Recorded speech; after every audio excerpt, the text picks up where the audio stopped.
ایک دم سے دل کا گھبرانے لگ جانا، یہ نیچرل چیزیں ہیں، یہ ہم سب فیل کرتے ہیں، اور یہ روح کی پکار ہے، یہ روح کی چیخ ہے۔ تم اتنا گر گئے ہو کہ تم اپنی تخلیق کا مقصد بھول چکے ہو۔ روحانی بیماریوں کا علاج قرآن میں ہے۔ میں آپ کو ایک حدیث سناؤں، اللہ کے نبی صلی اللہ علیہ وسلم کا فرمان ہے، صحیح بخاری کی حدیث ہے، لو کان لابن آدم وادیان من مال لابتغى ثالثا ولا يملأ جوف ابن آدم الا التراب۔ Beautiful hadith. This sincere advice comes from the most sincere man on earth. اللہ کے نبی سے زیادہ sincere کوئی نہیں ہو سکتا آپ کے ساتھ۔ So he is saying, if the son of Adam, that is the human being, had 2 valleys of money, he would wish for a third. For nothing can fill the belly of Adam's son except turab, except dust. یہ ہرس کہاں لے جائے گی ہمیں؟ ایک چیز خریدی، دوسری خریدنے کی چاہت، وہ خریدی، تیسری خریدنے کی چاہت، چوتھی خریدنے کی چاہت، ایک کار آ گئی، دوسری کار لینے کی چاہت۔ Where will this all end? Nowhere. In this age of consumerism، videos میں، ایڈورٹیزمنٹس میں، ہر جگہ ہمیں گلیمر، فیشن، برانڈز دکھائے جا رہے ہیں۔ Where will this all end? Insta پہ برانڈز ہی برانڈز ہیں، فیشن ہی فیشن ہے، پکچرز ہی پکچرز ہیں۔ کبھی بھی یہ ہرس ختم نہیں ہوگا، ہم چلتے جائیں گے، تھک جائیں گے۔ We will only be wanting more. Endless road ہے، ڈیڈ اینڈ ہے، ٹرسٹ می، یہ ڈیڈ اینڈ۔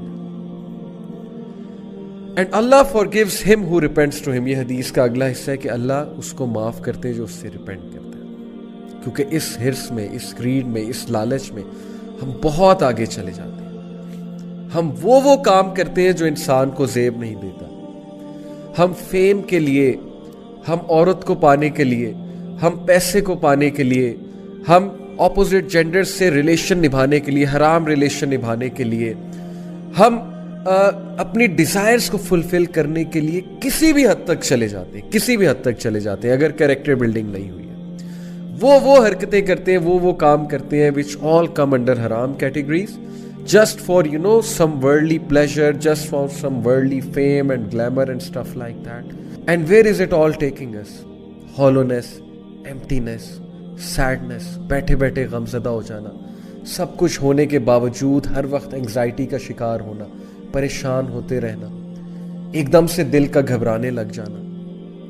یہ نیچرل چیزیں ہیں، یہ ہم سب فیل کرتے ہیں، اور یہ روح کی پکار ہے، یہ روح کی چیخ ہے۔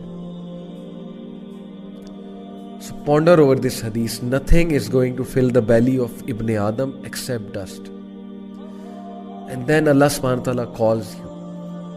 دیکھیں قرآن تذکیہ کر رہا ہے، قرآن آپ کو شیک کر رہا ہے، قرآن مجید آپ کو ویک اپ کال دے رہا ہے۔ اللہ سبحانہ وتعالیٰ says فَأَيْنَ تَذْهَبُونَ، ابن آدم کدھر جا رہے ہو؟ Where are you heading؟ فَأَيْنَ تَذْهَبُونَ، کدھر جا رہا ہے ابن آدم؟ کدھر چل پڑا ہے، کدھر نکل پڑا ہے؟ اس لیے تو نہیں بنا تھا تو، یہ تو تیری تخلیق کا مقصد نہیں تھا۔ You were born to be a change maker, but you are obsessed with things. You are obsessed and you have fallen so much. تم اتنا گر گئے ہو کہ تم اپنی تخلیق کا مقصد بھول چکے ہو۔ فَأَيْنَ تَذْهَبُونَ، Where are you heading to? Where are you going? It has no end. This is a road which leads nowhere. And then Allah subhanahu wa ta'ala gives us this great reminder. Surah Tawbah, chapter number 10, verse number 57. Ya ayyuhan nasu qad ja'atkum maw'izatun min rabbikum wa shifaa'un lima fis suduri wa hudan wa rahmatun lil mu'minin. اے انسانوں، یا ایھا الناس، مسلمانوں سے خطاب نہیں ہے، humanity, human beings, تمہارا گاڈ تم سے بات کر رہا ہے، تمہارا creator who is one, he is talking to you. یا ایھا الناس قد جاءتکم موعظۃ من ربکم، تمہارے رب کی طرف سے موعظہ آیا ہے تمہارے لیے، واعظ آیا ہے۔ واعظ کا مطلب ہے ریمائنڈر آیا ہے، انسٹرکشن آئی ہے تمہارے لیے۔ کیا انسٹرکشن ہے؟ سنسیئر ترین انسٹرکشن کہ ہیومن بینگز کدھر جا رہے ہو، کیا کر رہے ہو؟ حلال کی طرف آؤ، حرام چھوڑ دو۔